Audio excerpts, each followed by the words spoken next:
TDP Janasena ఉమ్మడి జాబితా release అయిన తర్వాత జగన్మోహన్ రెడ్డి గారు చెప్పే వై నాట్ 175 ఎందుకు రీచ్ కాలేము అనేది ఎవరికి కూడా డౌట్ లేదు. ఖచ్చితంగా రీచ్ అవుతాం 175కి 175 అని ఈరోజు వైఎస్ఆర్సీపీ శ్రేణులంతా చాలా చాలా హ్యాపీగా ఉన్నారు.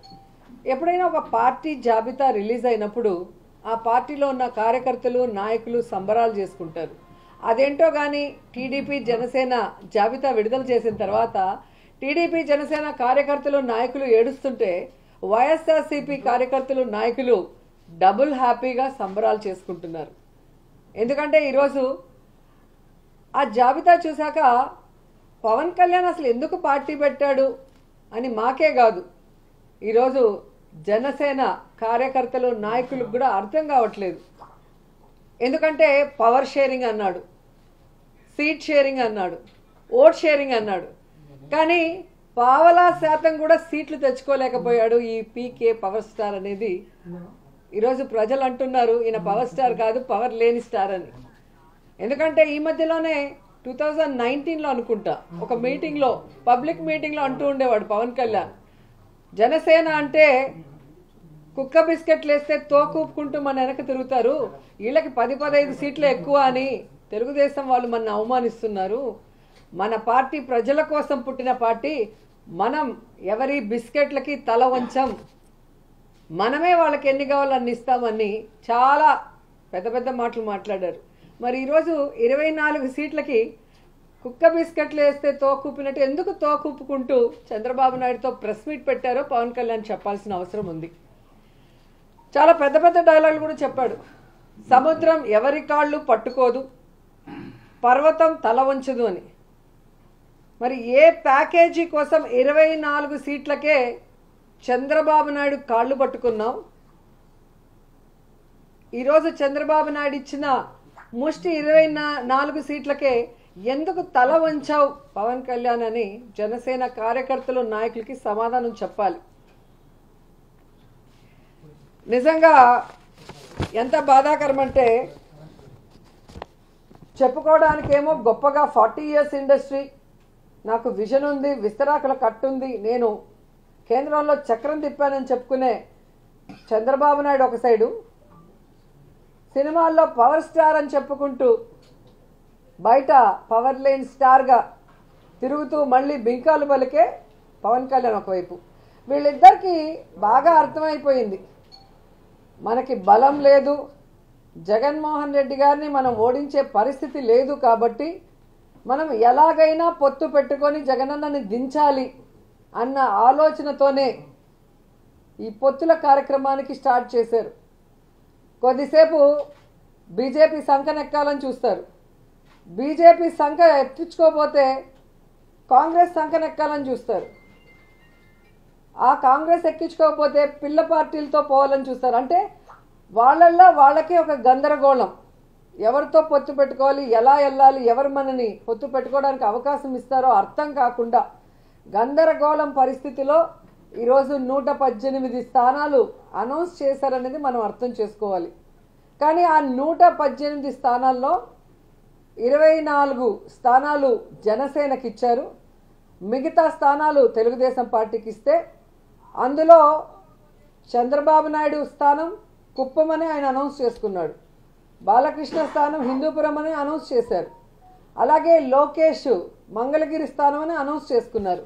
కానీ పవన్ కళ్యాణ్ ఎక్కడ నించోలో ఏ స్థానమో కూడా ఇంకా చంద్రబాబు నాయుడు డిసైడ్ చేసేంత వరకు అనౌన్స్ చేసుకోలేని దౌర్భాగ్య పరిస్థితిలో ఉన్నారు. అంటే అర్థమేంటి, ఒక చోట ఓడిపోయిన వాడికి మొదట ఇచ్చారు, 2 చోట్ల ఓడిపోయిన వాడికి తర్వాత ఇస్తాంలే సెకండ్ జాబితాలో అని ఒక కేర్లెస్నెస్ ఏమో పవన్ కళ్యాణ్ చంద్రబాబు నాయుడిని అడిగి తెలుసుకోవాలని కూడా ఈ సందర్భంగా తెలియజేసుకుంటున్నా.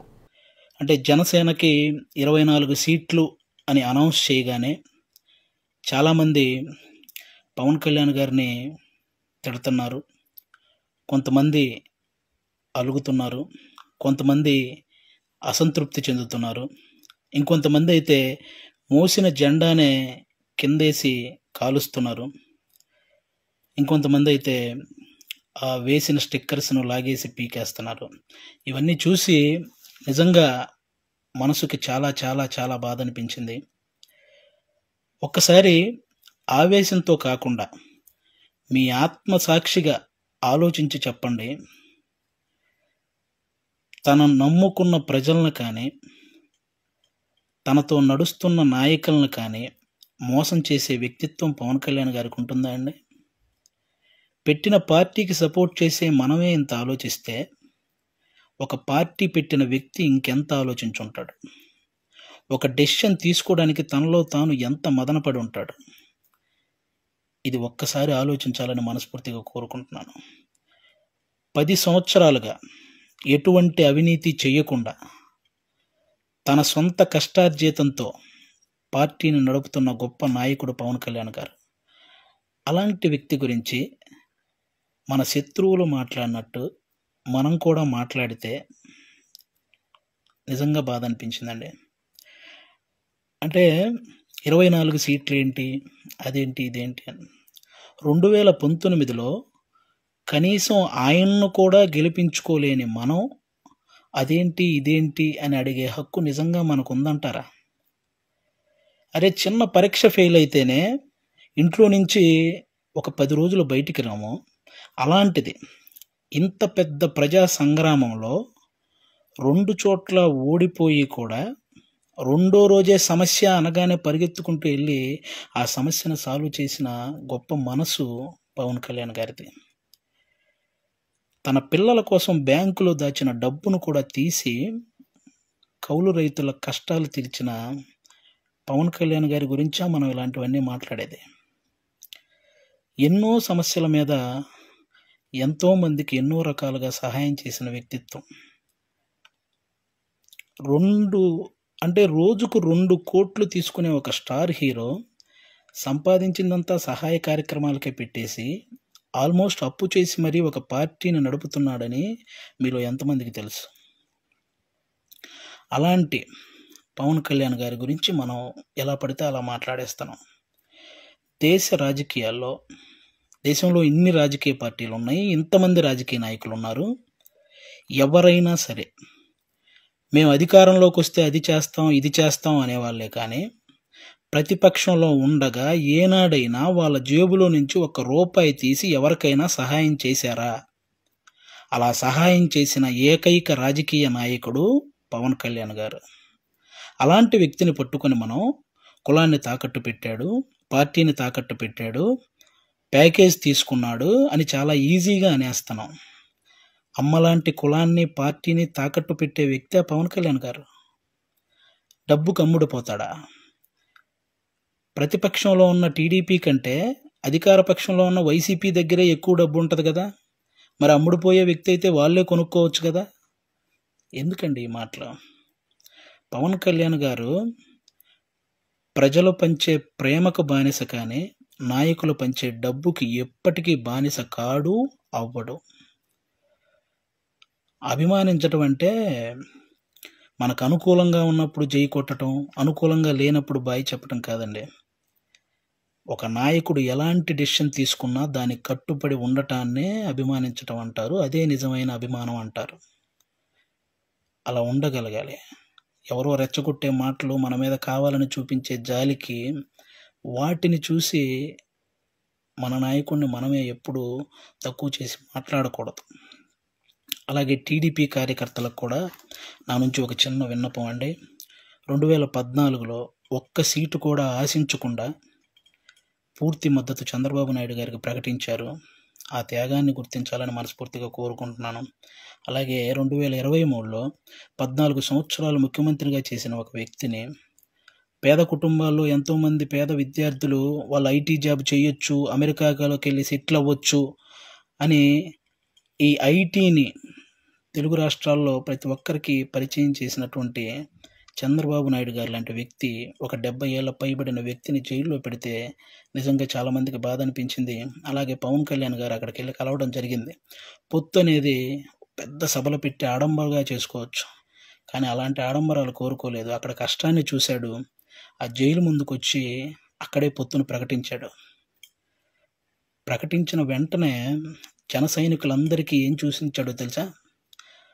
అవసరంలో మనం ఆదుకున్నాం కాబట్టి అనవసరంగా టీడీపీని ఎవరైనా తక్కువగా మాట్లాడడం కానీ తప్పుగా మాట్లాడడం కానీ చేయొద్దని జన సైనికులందరికీ సూచించారు. ఒక సభలో మనం మాట్లాడేటప్పుడు జనసేన టీడీపీ అని సంబోధిద్దాం, వాళ్ళు మాట్లాడేటప్పుడు టీడీపీ జనసేన అని సంబోధిస్తారు అని కూడా చెప్పి కార్యకర్తల్లో ఒక ఉత్సాహాన్ని నింపారనమాట. అంటే ఒక పొత్తు ధర్మాన్ని ఇంతకంటే నిజాయితీగా పాటించే వ్యక్తి ఎవరైనా ఉంటారా?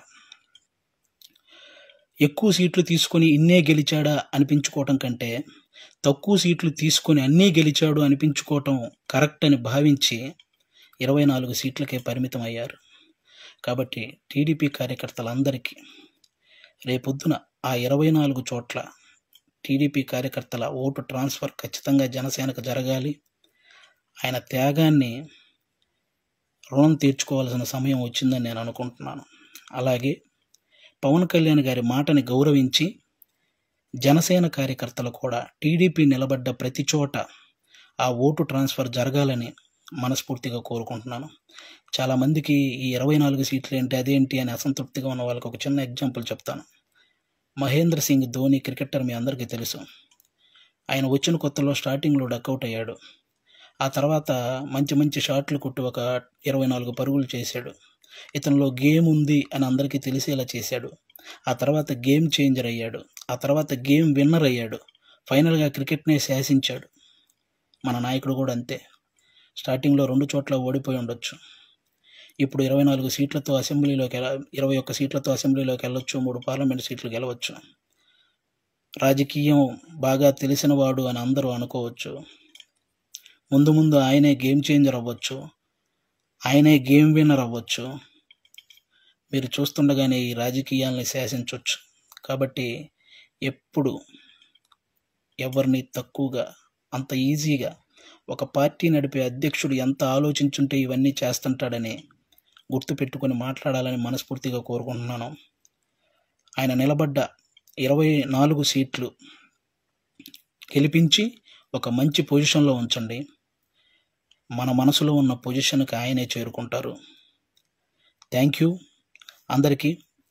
అంటే 10 సంవత్సరాల నుంచి పార్టీ నడుపుతున్న ఒక వ్యక్తికి 10 సీట్లు తగ్గగానే ఎలా పడితే అలా మాట్లాడుతుంటే 2 డేస్ నుంచి ఏం చేయాలో అర్థం కాక ఒకసారి నేను మాట్లాడాలనిపించి మాట్లాడాను.